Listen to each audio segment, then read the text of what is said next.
So, Chris, welcome to the U.S. European Media Hub. It's a pleasure having you here today. Thank you. It's a pleasure to be here. Thank you.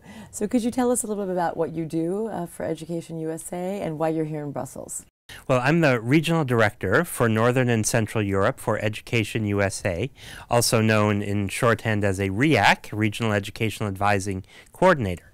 So what I do is I help to oversee and to mentor and to monitor and guide our Education USA Advising Center in 20 European countries.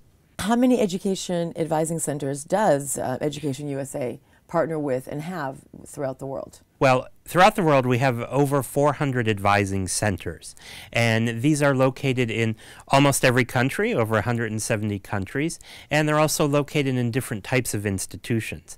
They can be located in U.S. embassies, in Fulbright commissions, in binational centers, in American spaces, and in other host institutions such as NGOs or universities or libraries.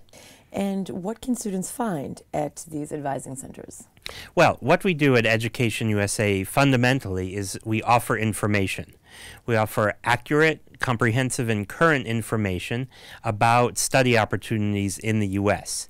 And further, we offer information to students about study opportunities at the full range of U.S. higher education accredited institutions. So what that means is we're not representing just one or just one set of universities, but we're helping students find information about all American universities. Okay, so other than through these advising centers, how can international students find out about studying in the U.S.? Well, there are a lot of different ways. Of course, we recommend that students do a lot of research because it's important for students to find the right fit of the university that they hopefully will attend. Now, they can do this research, of course, through the Education USA Advising Center. Our trained staff is there to help guide them. But also, we recommend that students do a lot of research on their own. Naturally, that means on the internet. So we recommend that students check out universities' websites. Also, there are a number of resources and materials that provide information about study opportunities. So the students really should do a lot of the research themselves. We don't do it for them, but we try and help guide them through the process. And finding the right fit for a student is the most important thing. It has to be a good match between the student and the university. So what levels of education can students study in the U.S.? Can you describe a little bit about that system for foreign students to know? Sure. Well, at Education USA, we focus on higher education opportunities. So that means university level, which means bachelor's, master's, and doctoral programs. So it's the full range for degree, but also non-degree study. It's increasingly popular, especially among European students, to go to the U.S. for shorter programs. For example, skills building programs, summer programs, internships, etc. So we also can offer advice on those sorts of educational opportunities. Tell us what it's like studying at a higher education institution in the U.S. Well, it's great, first of all. Having done it myself, I can personally say that. It's different from studying at European institutions in several different ways. Number one, U.S. universities are very proud that they are communities. So there's usually a close relationship, especially at the graduate level, but even at the undergraduate level, between professors and students. So professors take a very active interest in the students' study and advancement and achievements.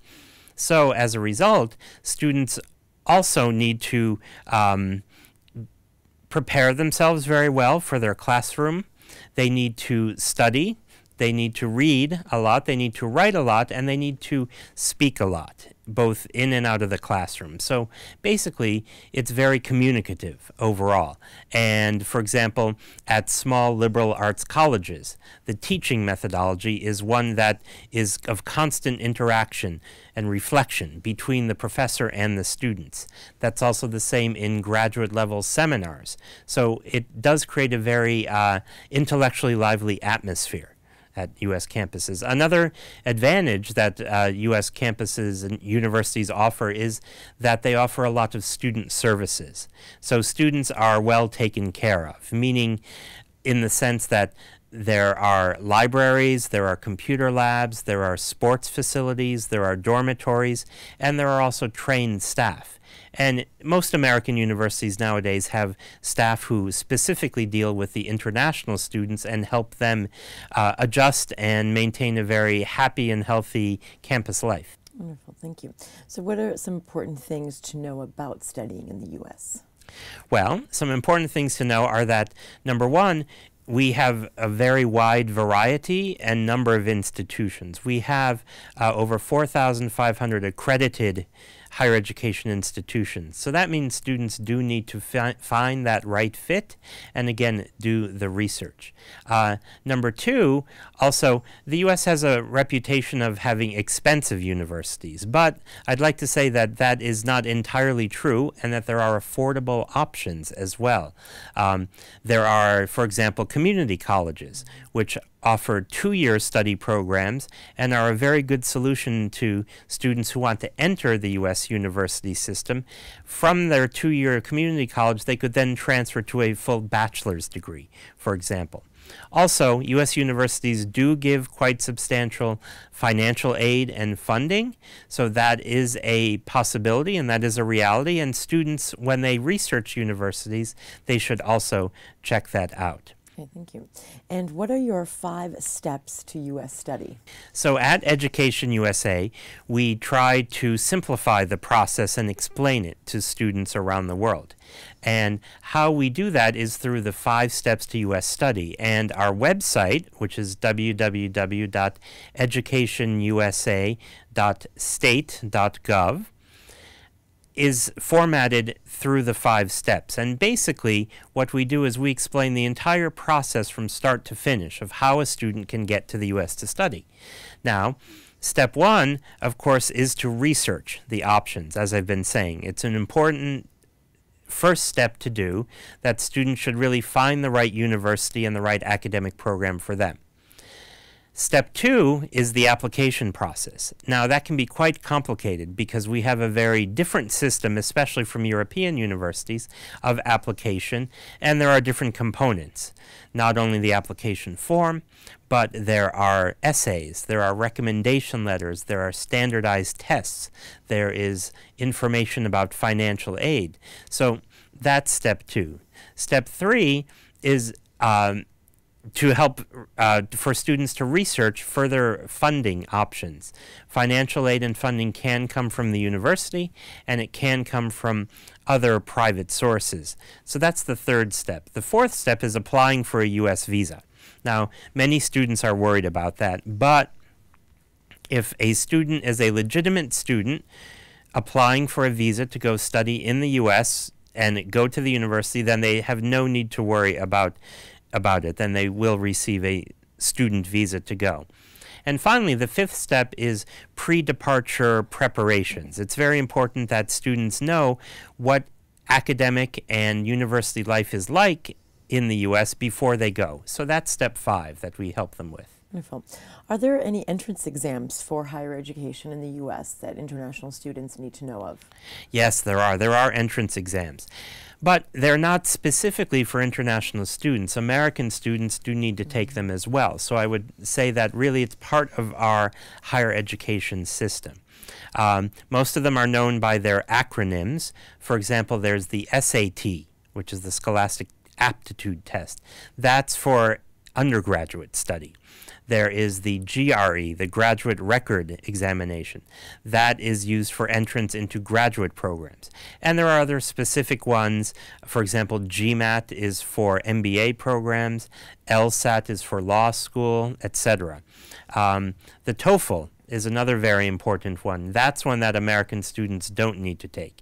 It's the test of English as a foreign language, and basically it measures English proficiency and readiness to study at an English-speaking university. The TOEFL exam is available around the world in over 160 countries, and students should prepare themselves to take it, our Education USA centers offer test prep materials for the TOEFL and for all the other exams. Wonderful. Can you tell us some sort of issues or common problems surrounding European students studying in the U.S.? Well, some issues for European students in particular are, number one, there's the search for financial aid, because of course European universities are generally free or low cost and American ones are not. So we provide that information and direction about where to find the financial aid and resources. So that's one thing. Number two is I would say that European students generally have a pretty easy time adapting culturally to study in the U.S. Perhaps because the cultures are somewhat similar. Also, the English language is not such a problem for most European students, so they adapt to that. And generally speaking, in terms of adjustment to American campuses and U.S. academic life, European students are generally successful in that and understand, for example, the importance of communication, of writing well, of the professor-student interaction. So overall, European students generally have a pretty good time at U.S. universities. Okay, so can you tell us some other advantages that European students have in studying in the U.S.? Oh, well, some other advantages that they have are that, again, as I said, the U.S. system is very big with a lot of universities and a lot of different types of study opportunities and degree programs. So European students do like that and take advantage of that. And there are just such a huge range of possibilities for them to tailor or customize their program, and that's something which they don't always have at European universities. So that's an advantage for them in the U.S. Do you have any advice to give European students in their preparation for U.S. study? Well, my advice is, first of all, start early. The U.S. academic year generally begins in the month of September. The application deadlines are anywhere from usually the fall or winter or spring of the year before that. For example, for highly competitive graduate schools, the application deadlines can be as early as November or December of the year before. For undergraduate applications, the application deadlines are usually in the spring, but there are certain systems, for example, early action or early decision, which require the students to apply as early as the fall before. So then if you back up from that, it means that students should really do the research about the universities in the summer or even spring before. So because the application process is complex, the students should be well prepared, and so that's why I recommend that they start early. And could you just describe the entire U.S. university experience as you do to foreign students? Well, I think the key word for that is diversity, because our system is so diverse and our country is so diverse. So you could study at a very small liberal arts college in a small town in a rural area, or you could study at a big urban university in New York or Chicago or LA, and you could also study at a state university. We have some very large state universities in the Midwest, for example, that have up to 60,000 students. So the types of experiences you can have on a U.S. campus are very diverse, number one. Number two, you'll meet a diversity and a variety of different people. Our country, our society is very diverse, and we're very proud of that. So you'll meet all different kinds of Americans at the university. And then also, we do have over 800,000 international students studying at U.S. universities. So you'll meet a variety of diverse people from all around the world. And that's great because students can really form friendships and important contacts and networks which will last them their entire career. Great. Well, thank you, Chris. Thank you.